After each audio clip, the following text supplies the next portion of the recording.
దేవుని అతి పరిశుద్ధమైన ఉన్నతమైన నామంలో ఈ క్రీస్తు పరిచర్య ఛానల్ అనుచరులకును విశ్వాసులకును యావత్ ప్రపంచానికి మన ప్రభు అయిన యేసుక్రీస్తు వారి అతి ఉన్నతమైన పరిశుద్ధమైన నామంలో మీ అందరికీ మా శుభాభివందన తెలియజేసుకుంటున్నాం. పిల్లారా, మీరందరూ బాగున్నారా?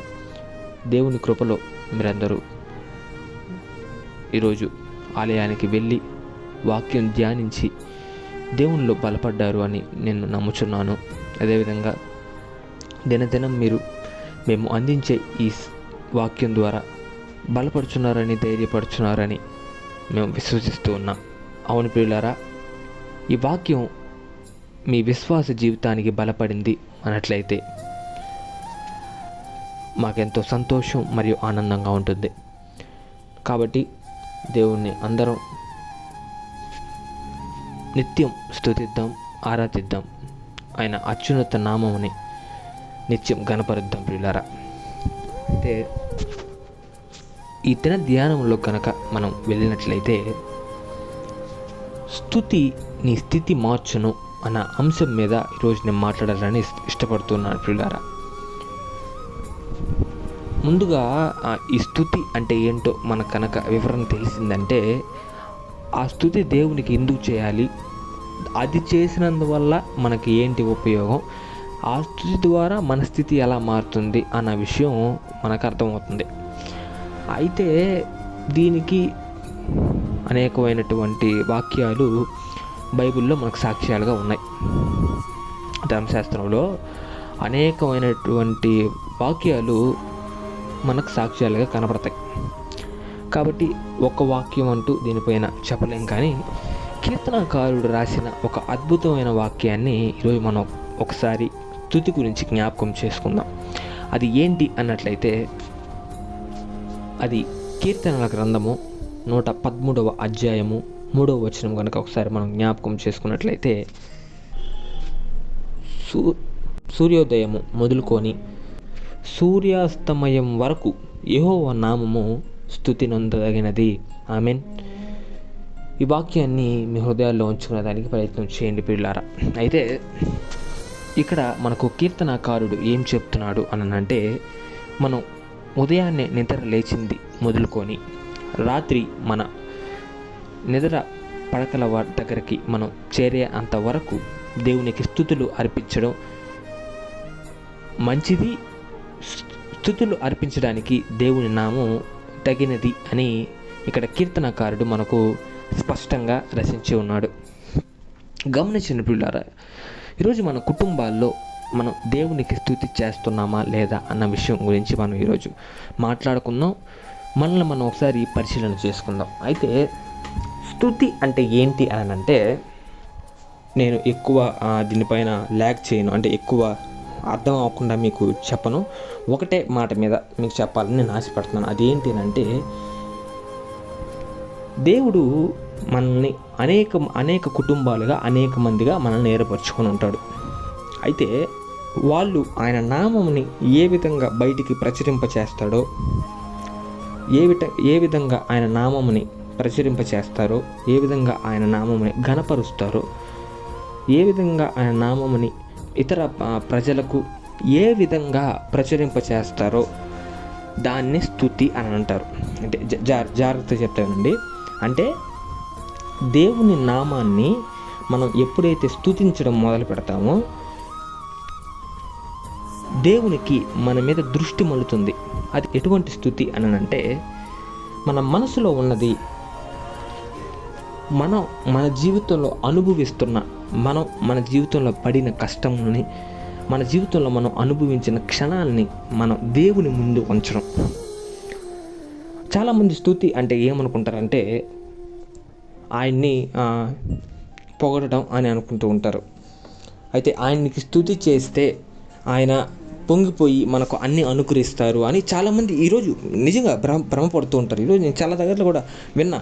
స్తుతి అని నేను కొన్ని దగ్గరలో ఏంటి అని అడిగితే ఇదే విధంగా నేను అడిగినప్పుడల్లా ఇదే చెప్పేవాళ్ళు. అంటే దేవుణ్ణి స్తుతి అంటే ఏంటంటే దేవుని నామాన్ని గణపరచడం. దేవుని నామాన్ని గణపరచడం ఎట్ట అవుతుంది? ఇప్పుడు దేవుని నామాన్ని గణపరచడం అని అంటే ఆయన నామాన్ని మనం ఘనంగా బయట ప్రచురింపచేయడం, గణపరచడం అంటే ఇది. సో అయితే స్తుతి ఇది కాదు. స్తోత్రం ఏంటి అని అంటే ఆయన మన జీవితాల్లో చేసిన కార్యాలకు మనం ధన్యవాదాలు చెల్లించుకోవడం. ఆయనకి మనస్పూర్వక అంటే మనం ఆయనకి పాదాభివందనాలు చేస్తూ ఆయన పాదములకి మనం ముందు పెట్టుకుంటూ ఆయనకి మనం ఎప్పుడైతే ధన్యవాదాలు చెప్తామో దాన్ని స్తోత్రం అని అంటాం. సో ఇది కూడా స్తుతి కాదు. అయితే స్తుతి అంటే ఏంటి అని అంటే ఆయన్ని పొగడడం ఒక్కటే స్తుతి కాదు. ఉన్నతుడా అంటే అది ఆయన్ని స్తుతించడమే కాకుండా మన మనసులో ఉన్న నిజమైన క్రైస్తవ జీవితాన్ని, నిజమైన భక్తిని, నిజమైన దేవుని ప్రేమని దేవుని ముందు ఉంచడం. ఇది చాలామంది గుర్తుపెట్టుకోండి.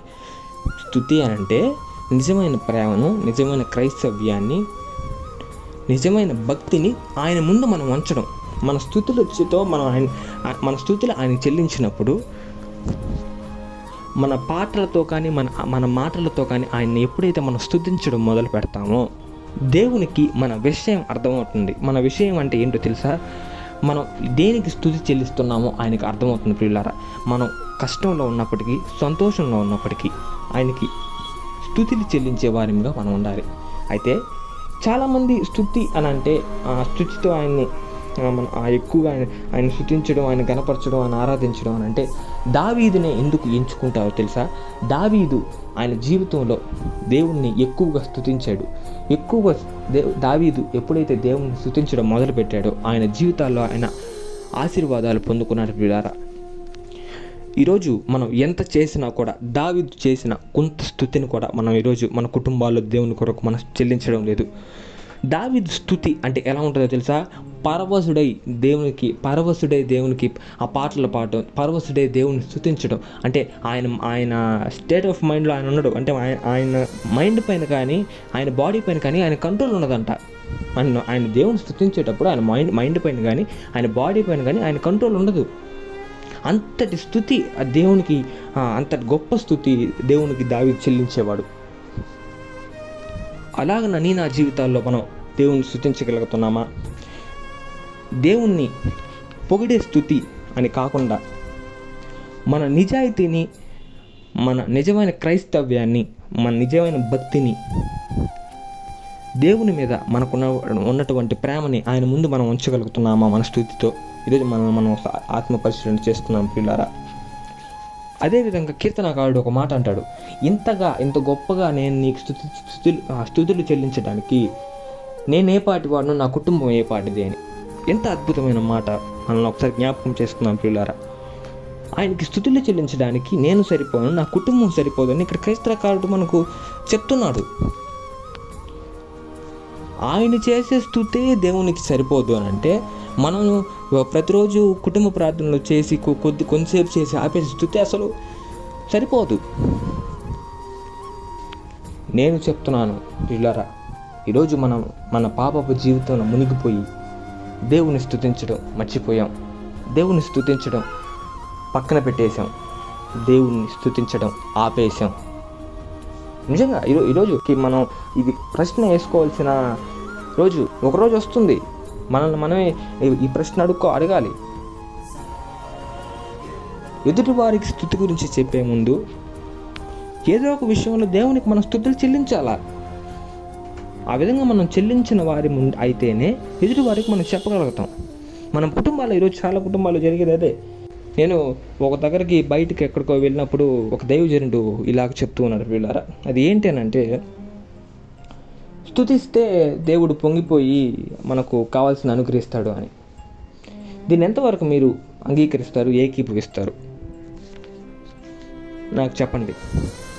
స్తుతులు చెల్లించడం అని అంటే మన అవసరాలు అంటే దేవుణ్ణి ఉప్పొంగించి మన అవసరాలు తీర్చుకోవడమా? మన భక్తి జీవితాన్ని, మన క్రైస్తవ జీవితాన్ని, దేవుని మీద మనకున్న ప్రేమని కనపరచడమా? ఈ పొగడ్తలు అన్న మాట పక్కకు తీసేయండి ప్రియులారా. ఎందుకు అని అంటే దేవుడు పొగడ్తల్ని ఆశించేవారు కాదు. దేవుడు పొగడ్తల్ని ఆశించేవాడు కాదు. ఈరోజు మన పనికిరాని పొగడ్తలు ఆయనకి ఏమాత్రం ఆయన ధూళి వంటివి ఇవి. ఆయన మట్టి ధూళి వంటివి, కాలికున్న ధూళి వంటివి మన పొగడ్తలు. మనం ఏదో పొగడ్తలు ఇస్తే మనకు ఆయన ఇవ్వడం లేదు ప్రియులారా. జ్ఞాపకం చేసుకోండి. ఈరోజు మనం ఎంత పాపపు జీవితంలో ఉన్నప్పటికీ మనకు కావాల్సింది ఆయన ఇవ్వగలుగుతాడు. మనం ఎంత పాపం చేసినప్పటికీ దేవా అని ఆయన దగ్గరికి మనం వెళ్ళినట్లయితే ఆయన మనల్ని చేరదీసే దేవుడుగా ఉన్నాడు ప్రియులారా. ఈరోజు మనం ఆయన దగ్గరికి వెళ్ళగలిగే కుటుంబాలుగా మన కుటుంబాలు ఉన్నాయా? దావీదు వలె దేవుణ్ణి స్తుతించగలుగుతున్నామా? మన కుటుంబాన్ని మనం తగ్గించుకొని ఆయన్ని స్తుతించుతున్నామా? మనల్ని మనం ఒకసారి జ్ఞాపకం చేసుకుందాం ప్రియులారా. స్తుతి అనంటే దేవునికి మనం ఘనపరచడం, కీర్తించడం ఒకటే కాదు ప్రియులారా. స్తుతి అనంటే మనలో ఉండేది అది ఏదైనాను, అబద్ధమైన నిజమైనను స్తుతి ద్వారా మనం బయటకు తేగలుగుతాం. స్తుతి ద్వారా మన నిజమైన జీవితం బయటపడుతుంది ప్రియులారా. దేవుని ముందు మన నిజమైన స్తుతిని, నిజమైన క్రైస్తవ్యాన్ని, దేవుని మీద మనకున్న ప్రేమని కనపరిచిన వారిగా మనం ఉందాం. మనందరి కుటుంబాలు ఇప్పుడే దేవుని స్తుతించడం మొదలు పెడదాం ప్రియులారా. ఈరోజు మీ కుటుంబాల్లో మీరు కుటుంబ ప్రార్థన చేయడం లేదా? కుటుంబ ప్రార్థన చేస్తున్నప్పటికీ తక్కువ సమయమే చేసి తక్కువ సమయం దేవునికి కేటాయించుకున్నారా? ఆయన్ని స్తుతించిన కుటుంబాలుగా మీ కుటుంబాలు ఉంటున్నాయా? ఈరోజు మారుదాం ప్రియులారా, మార్పు పొందుదాం. ఆయన మనకు ఒక అవకాశం ఇచ్చి ఉన్నాడు, దాన్ని సద్వినియోగపరుచుకుందాం. ఆయన బిడ్డలుగా మారుదాం, ఆయన్ని స్తుతించే కుటుంబాలుగా మారుదాం ప్రియులారా. సమయం లేదు ప్రియులారా. ఆయన వచ్చి మన ముందు నిలబడినప్పుడు మన దగ్గర సమాధానం ఉండాలి. మనం ఎటువంటి స్తుతి ఆయనకి చెల్లించామో, మనం ఎంతటి పాపములు చేసినప్పటికీ మనం ఆయనకి స్తుతిస్తే మన పాపములన్నీ ఆయన పరిహరిస్తాడు అన్న స్టేట్ ఆఫ్ మైండ్, అంటే ఆ మైండ్ సెట్తో కనుక మీరు ఆ ఒక్క తప్పుడు ఆలోచనలతో కనుక మీరు స్తుతి చేసినట్లయితే ఆ స్తుతి వెంటనే ఆపేయండి ప్రియులారా. అటువంటి స్తుతిని ఆయన కోరదగిన వాడు కాదు. నిజమైనది నువ్వు ఇప్పుడు ఆయన ముందు ఉంచుతావో అదే స్తుతి అన్నదానికి అర్థం. జ్ఞాపకం ఉంచుకోండి. ప్రభువుకు నమ్మకస్తులుగా ఉండండి. స్తుతి, మహిమ, ఘనత ఆయనకే అర్పిస్తూ ఆయన బంగారు పాదములకు ముద్దు పెట్టుకుంటూ మన విశ్వాస జీవితంలో మనం ముందు కొనసాగిపోవాలని పరిశుద్ధాత్మ దేవుడు తన దివ్య సహాయాన్ని మనందరికీ అనుగ్రహించి కాపాడి బలపరచునుగాక. ఆమేన్. ప్రార్థన.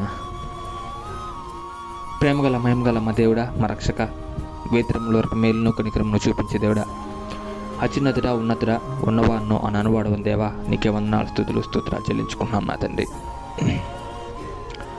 అత్యున్నతుడా, ఆరాధుడా నా తండ్రి, నిత్యం దేవదూతుల చేత పరిశుద్ధుడు పరిశుద్ధుడు పరిశుద్ధుడు పొగడుబడు మహాదేవ మహాగణుడ, నీకే స్తుతులు, స్తోత్రాలు చెల్లించుకుంటున్నాం నా తండ్రి. నాయన, గడిచిన కాలం అంతట్లో నా తండ్రి నీ మమ్మల్ని కాపాడిన రీతులకై, రక్షించిన రీతులకై నీకు స్తుతులు, స్తోత్రాలు చెల్లించుకుంటున్నాం నా తండ్రి.